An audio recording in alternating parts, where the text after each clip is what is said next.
In this video, we're going to talk about finding the volume of cylinders, cones, and spheres. And we'll go through some examples on how to do so. So let's start with some formulas for each of these. So let's start with the cylinder first. And let's recall from previous lessons prisms. So if we think about a prism, typically we think of a rectangular one, where to find the volume of this thing, remember volume is how much capacity it has, how much it can hold. It's a measurement of cubic units. We were to multiply the area of the base, and remember in this case, area of the base would be this bottom edge here, and we multiply that by the height, which would be however tall this thing is. And if we think about a cylinder, it would essentially be the circular version of a prism.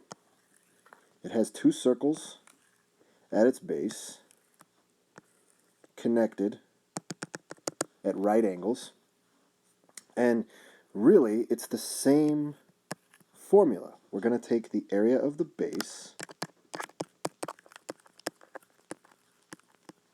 times the height. And remember, we're talking about a circle, and an area of a circle is dependent upon its radius. So the more typical formula you will see will be this: pi r squared times h. And if you remember from other previous units we've talked about, right there, that's your area for a circle. So just this bottom face, we have a formula already for it. We know all circles follow the same formula. So really, if we think about a cylinder, it's a circular prism, and it follows the same rules. And ultimately, this would be our formula. All we need is the radius and the height of our cylinder. Now a cone follows a very similar line of thinking.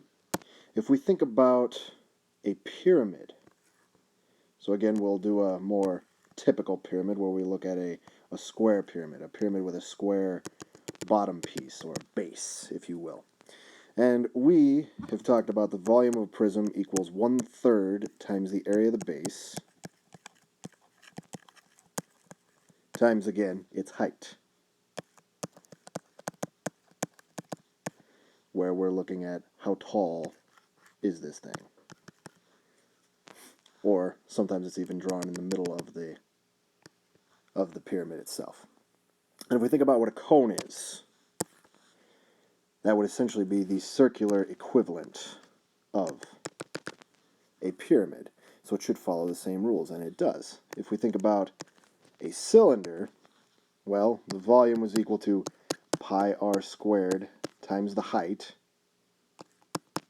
And since we're talking about a pyramid version of that, all I have to do is multiply that by 1/3 or divide it by 3 once I'm done.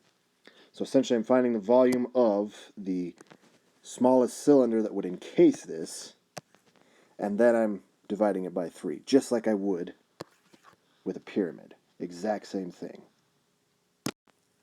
So a sphere is slightly different, and there are a lot of ways to derive the formula for it, one of which involves calculus. That's the one I'm most familiar with.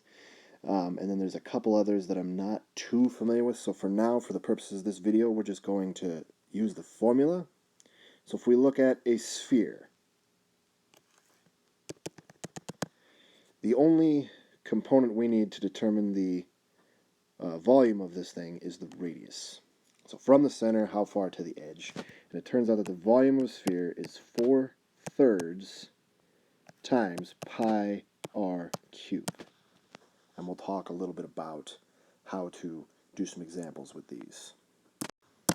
So let's look at a cylinder. So let's say this cylinder has a radius of 4 and a height of 10. Well, I just plug in my spots. So my volume is going to equal pi times my radius squared times 10, which we can reduce the expression a little bit. So we'll say exponents come first. So we're going to have pi times 16 times 10, which we can multiply 16 and 10. So volume is going to equal pi times 160. Or, if you prefer, 160 pi. Now this is an exact expression of what the volume would be. And if we're talking, say, feet, then we'd have 160 pi cubic feet, or feet cubed if you prefer. Remember, we're talking volume, you need to have cubic units. We're talking essentially how many little foot cubes can I put in there. So this would be an exact expression. If you need to use this to answer a question, like about painting or those kind of things, or filling a certain thing, how long is it going to take, you can use 3.14 as an estimate. Now remember, pi keeps going, it's irrational, it never stops, it's just we can use 3.14 as an estimate, but it's not going to be perfect. So if this is your final solution, we're just caring about the volume, you can use this expression, and I'm fine with that. So let's take a look at a cone example. So in this case, we're not given the radius, however, we are given the diameter. So if we know the diameter is 8 meters, well then we can deduce that this is 4 meters. The radius is 4 meters. So we're looking at a very similar cone as we did with the last cylinder that we just did.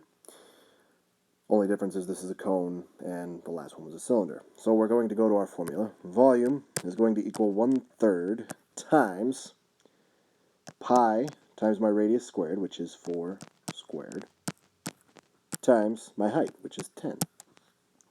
And remember, we're dealing with meters, so we'll have cubic meters somehow at the end. So let's keep going here. I'm going to leave the 1/3 alone. I'm just going to simplify this stuff in the middle, which we've kind of done this bit before. So I'm going to go ahead and write that as 160 pi. And then we're going to incorporate the 1/3. Now, there's a couple ways you can do it. You could actually figure out what 1/3 of 160 is and put that in front of your pi. Or you can do 160 pi over 3, and then just put your meters cubed at the end.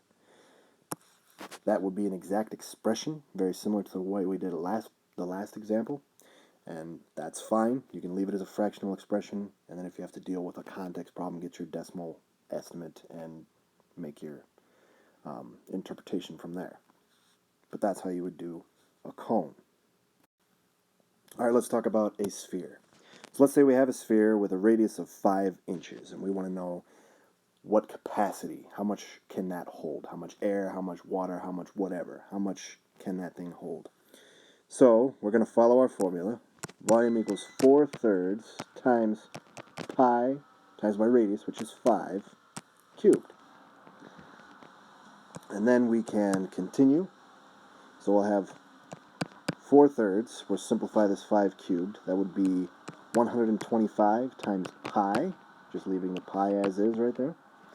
And then we can incorporate this 4/3 in here. So there's a couple ways you can do that. You can either multiply by 4 and then divide by 3, or you can use your fraction operations. You can go through, take 125 over 1 times 4 over 3.